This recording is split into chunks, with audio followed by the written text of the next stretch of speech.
Bonjour à tous et bienvenue dans cette nouvelle vidéo de déballage de boîtes pour Horror Arkham le JCE. On continue les cartes de la classe gardien dans la boîte investigateur du cycle Les Clés Écarlates. Donc 3 cartes de niveau 1 ou plus, conseil de niveau 1, Dr William T. Melson de niveau 2 et carte de presse de niveau 2. Et voilà, allez, première carte. Alors, dans le pack Sous les étoiles noires, on avait eu conseil de niveau 0, un événement qui coûte 0, trait perspicacité, choisissez un autre investigateur dans votre lieu qui n'a pas encore effectué son tour durant ce round. Cet investigateur a le droit d'effectuer une action supplémentaire lors de son tour durant ce round. Eh bien, la carte avait assez mauvaise presse, me semble-t-il. Tiens, je suis en train de me rendre compte. J'ai fait une review sur la carte améliorée, il m'avait semblé qu'il n'y avait aucune critique de celle-ci. Bah si, il y en a. Ok. Bon, j'allais dire une bêtise. Enfin bref, le problème de cette carte, c'est que vous dépensez une action pour la jouer, et dans le but de donner une action à l'autre investigateur. Mais cette carte-là, c'est une carte chercheur. Le chercheur est probablement... Alors, comme elle est de niveau 0, on peut la mettre dans plein de decks, mais si vous mettez ça dans le deck de l'enquêteur, il va sacrifier une enquête, il va sacrifier une action qu'il aurait pu utiliser pour enquêter, et il va la donner au combattant. Sachant que, moi je le dis toujours, ce sont les indices qui font gagner la partie. La priorité, c'est de prendre les indices. Donc, je suis pas certain que ça arrive fréquemment qu'on se dise « Tiens, je vais sacrifier une action d'enquête pour une action de combat. » Bon. Alors maintenant, la version de niveau 1. Et donc, je disais, pour la version niveau 1, j'ai mis une critique. Qu'il faudra que je me réponde à moi-même que j'avais pas vu les critiques de la version niveau 0. Bref, la version de niveau 1. Qu'est-ce qu'elle a de différent ? Eh bien, lors de son tour à ce round, l'investigateur gagne +1 à chacune de ses compétences. Voilà. C'est ce qu'il y a en plus. Et il effectue une action supplémentaire. Ah oui, autre chose, jouer conseil ne provoque pas d'attaque d'opportunité. Bon. Donc, on garde l'effet de base qui est de donner une action de plus, mais en plus de ça, toutes les actions, a priori les 4, 3 plus 1, auront +1 à chacune des compétences. Et... Tiens, je suis en train de me dire, j'ai oublié un onglet. Et en plus, ça ne provoque pas d'attaque d'opportunité. Alors, ne pas provoquer d'attaque d'opportunité, si vous le jouez, si vous en souciez au moment de jouer conseil, comment ça se fait que vous ne vous en soyez pas soucié avant ? C'est bizarre. Encore une fois, si je mets ça dans le deck de mon enquêteur, a priori, chaque fois qu'il enquête, s'il engage avec un ennemi, il se prend une attaque d'opportunité. Bon. Mais là, le point très intéressant, c'est que les compétences sont boostées, toutes les compétences. Et du coup, le fait que toutes les compétences soient boostées, ça rend d'autant plus fort les cartes qui cumulent les compétences. Coup bas qui fait combattre en ajoutant l'agilité, donc combattre à force, +1, plus agilité, +1. Se faufiler qui fait échapper en additionnant l'intelligence. Forcer l'entrée qui fait enquêter en ajoutant l'agilité. Ou, chez les mystiques, lire les signes qui fait enquêter en ajoutant la volonté. Et l'âme spectrale qui fait combattre en ajoutant la volonté. Donc là, on n'est pas simplement je sacrifie une de mes actions pour que t'aies une action, c'est je sacrifie une de mes actions pour que tu aies une action en plus et que toutes les actions que tu vas faire aient des bonus. Alors évidemment, là je me suis pas embêté à mettre l'onglet. Si on donne des bonus, c'est d'autant plus intéressant si le deck joue par la réussite large. Mais le point à rajouter, ça met un peu de temps pour charger, la carte vision de l'avenir. Donc c'est un soutien, chercheur de niveau 4, action rapide. Lors de votre tour, si vous avez au moins 8 cartes en main, inclinez vision de l'avenir, jouez un événement de votre main, en payant son coût, mais en action rapide. Donc, dans un deck main pleine, dès que vous avez 8 cartes en main, vous pouvez jouer un événement par round, pendant votre tour, comme s'il était rapide. Et là, en l'occurrence, pour conseil, que ça soit la version de niveau 0 ou de niveau 1, comme vous le jouez en action rapide, vous ne perdez plus votre action. Donc ce n'est plus un échange A perd une action pour que B gagne une action, ça devient A donne une action à B. Voilà. Donc conseil de niveau 1, ça peut être très intéressant. Alors la version de niveau 0, je ne l'ai envisagée. De niveau 0. Je ne l'ai envisagé que dans des decks qui jouaient Vision de l'avenir. Mais la version de niveau 1, je pense que c'est envisageable dans d'autres decks. Mais ça devient vraiment très bon avec Vision de l'avenir. Alors, deuxième carte. Dans Perdu dans le temps et l'espace, on a vu le docteur William Temelson de niveau 0. Un allié chercheur qui coûte 1, qui occupe l'emplacement d'allié. Alors le docteur William Temelson, il est bien, la version de niveau 0 est bien parce que si on pioche une carte rencontre qui est vraiment pénible, dont on se dit je pourrais probablement pas piocher pire, ou en tout cas j'ai très peu de risques de piocher pire, et ben hop, je sacrifie un de mes indices, j'annule cette carte rencontre et j'en pioche une autre. Alors sachant, vu que je mélange la carte rencontre dans le deck rencontre, je peux toujours la repiocher. Voilà. Autre chose, alors je n'ai pas encore filmé ma vidéo. Je la diffuserai, je pense, un des dimanches de décembre. Donc peut-être que d'ailleurs je l'ai déjà diffusé dimanche dernier. On verra. Mais j'ai une vidéo sur ce qui aide pour moi en mode expert et William Temelson et ce genre de carte qui a beaucoup de valeur en difficulté expert. Alors déjà, pour une ressource, on a un allié de 2. C'est pas cher. Ça veut dire que premier dégât qu'on se prend, on lui colle. Première horreur qu'on se prend, on lui colle, sans réfléchir. Une fois par round, il peut nous éviter une carte rencontre, pas forcément une traîtrise, ça peut être un ennemi. Voilà, une fois par round.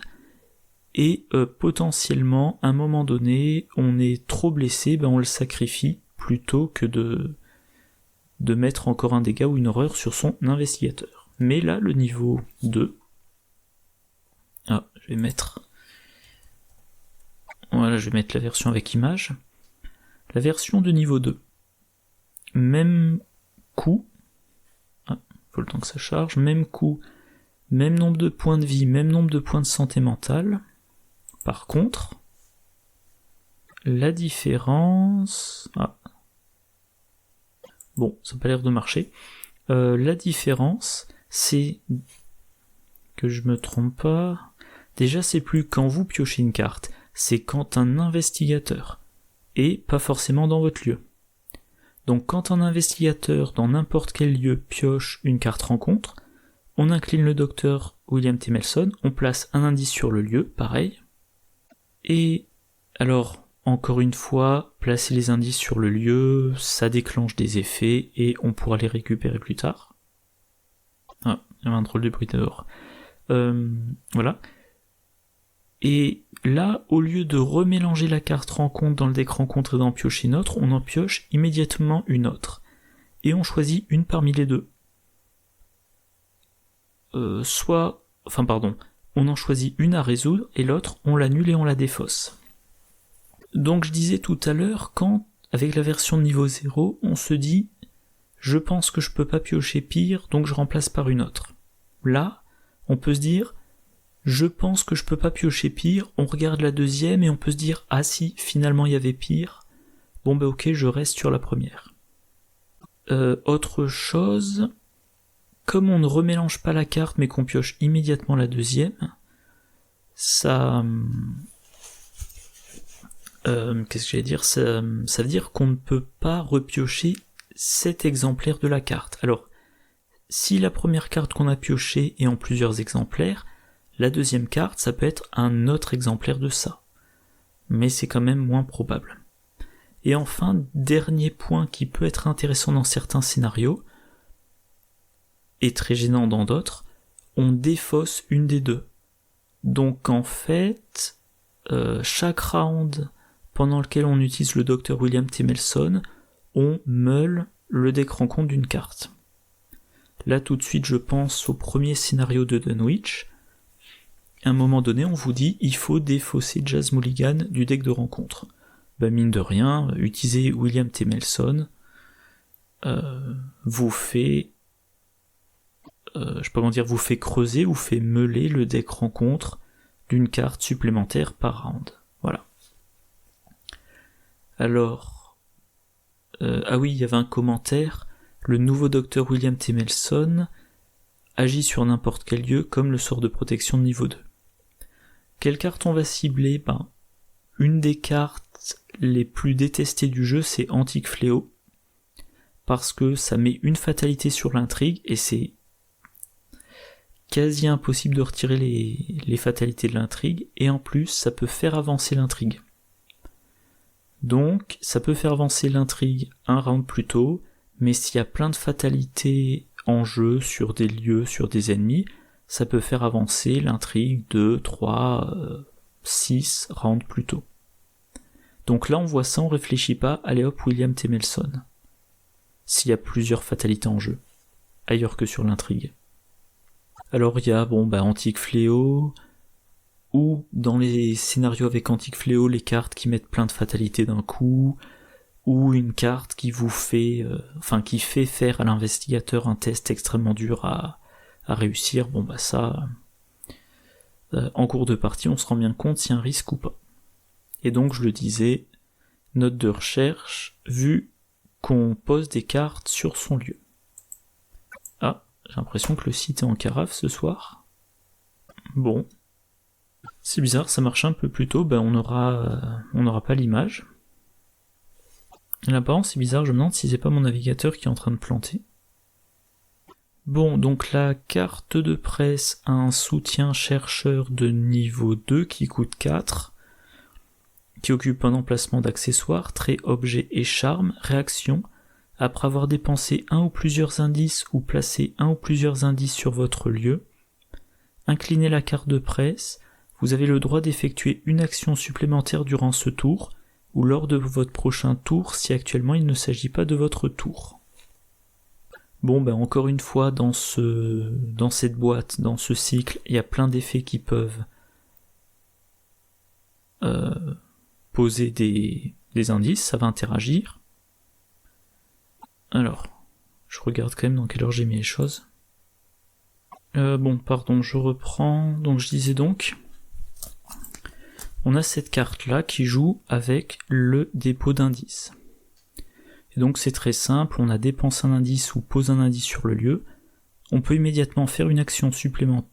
Pardon, non. Pas forcément immédiatement. On a une action supplémentaire lors du tour. Par exemple, pour reprendre l'indice.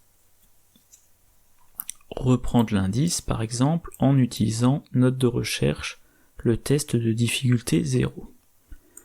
Alors, la carte de presse utilise un emplacement d'accessoires. Les cartes qui utilisent des emplacements d'accessoires, il y a tout ça. Alors, en chercheur, moi, en tout cas, celle que j'utilise le plus souvent, c'est le totem macabre de niveau 3, qui permet de donner un icône supplémentaire à une carte rencontre. une carte rencontre. À une carte, attribuer un test de compétence et de piocher si on réussit. Alors,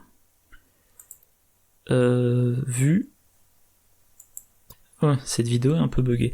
Vu que cette carte-là donne une action de plus, on peut regarder ce qu'on a comme carte qui tire avantage du nombre d'actions effectuées. Donc voilà les cartes qui ont en effet pour chaque action. On a par exemple jour de paix, un événement truand de niveau 1, gagnez une ressource pour chaque action que vous avez effectuée à ce tour, en comptant celle-ci. Si c'est votre tour, terminez votre tour. Donc vous avez 3 actions de base. Comme vous avez posé un indice sur votre lieu, vous en avez gagné une 4e. Voilà, donc 4 ressources et idéalement jour de paix, on le met dans un deck qui a encore d'autres formes de gain d'action. Dans cette boîte, on a risque calculé, une compétence truand, alors j'arrive pas à voir de quel niveau elle est. De niveau 0, ok très bien. Donc risque calculé. Voilà, risque calculé, un max attribué par test de compétence, attribué uniquement lors d'un test de n'importe quel type que vous effectuez et uniquement si c'est votre tour.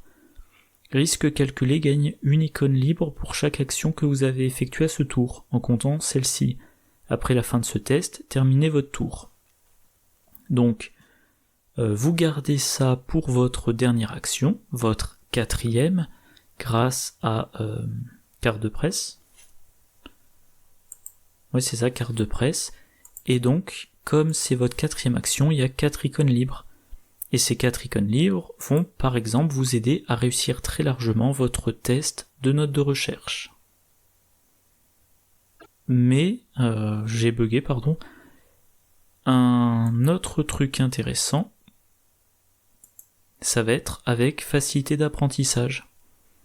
Donc le permanent survivant de niveau 4, avant ou pendant votre première action de chacun de vos tours, la difficulté de chaque test que vous effectuez augmente de 1.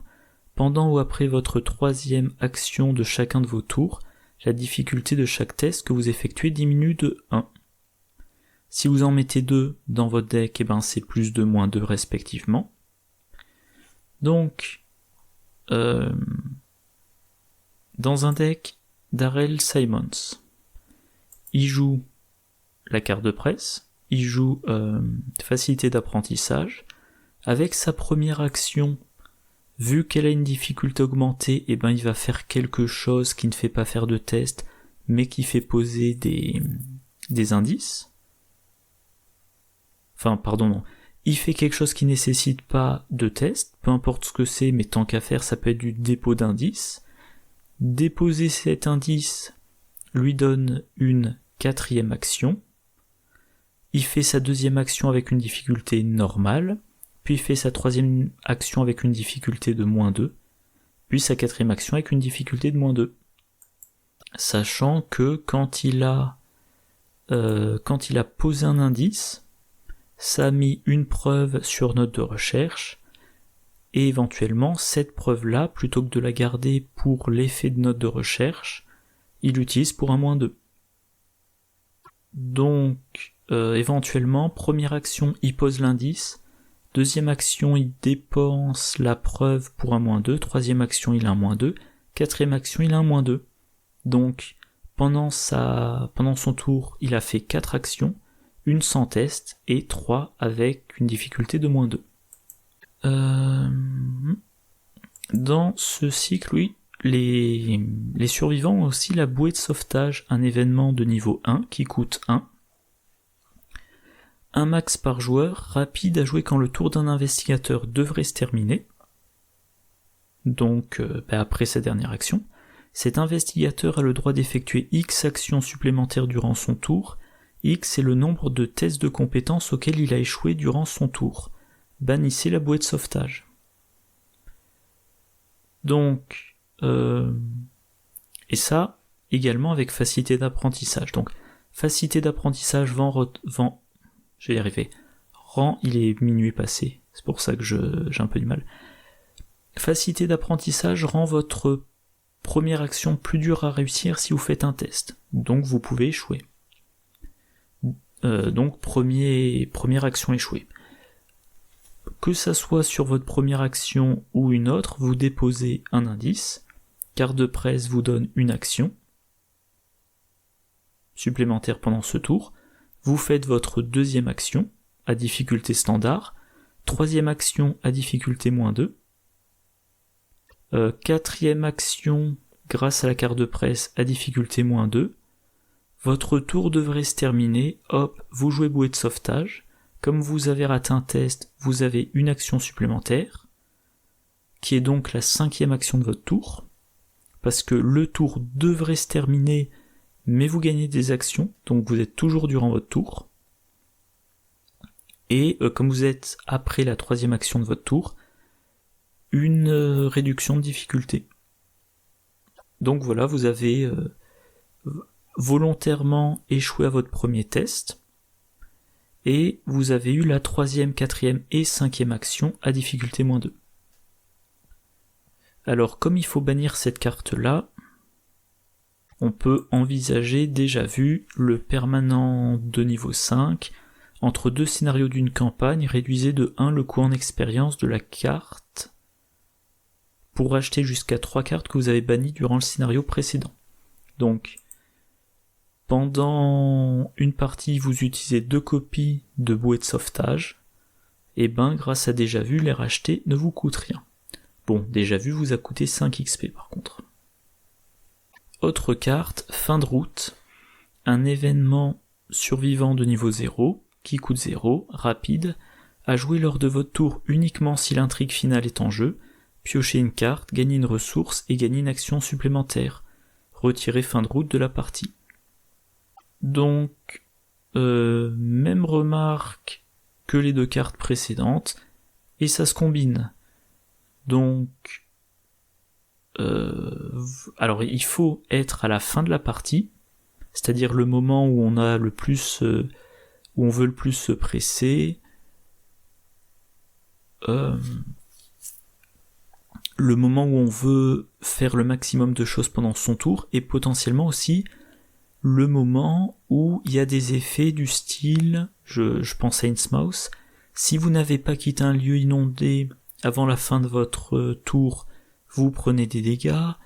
Dans Carcosa, il y a, à la fin de chaque round, vous mettez des pions horreur sur les lieux, et donc vous voulez vous déplacer le plus rapidement possible vers la sortie, etc., etc. Donc voilà, on reprend ce qu'on dit. Darrell, il pose un indice, ce qui lui donne une action. Il rate un test, ce qui pourra lui permettre une deuxième action additionnelle grâce à bouée de sauvetage, fin de route, troisième action supplémentaire. Et donc, pendant son tour, un total de 4 actions à difficulté -2 grâce à facilité d'apprentissage. Et potentiellement, sa deuxième action, celle dont la difficulté n'est pas modifiée par facilité d'apprentissage, il en diminue la difficulté avec une preuve. Donc, une action volontairement ratée, et ensuite 5 actions à difficulté -2. Donc voilà, je crois qu'il n'y a rien de plus à dire sur la carte de presse.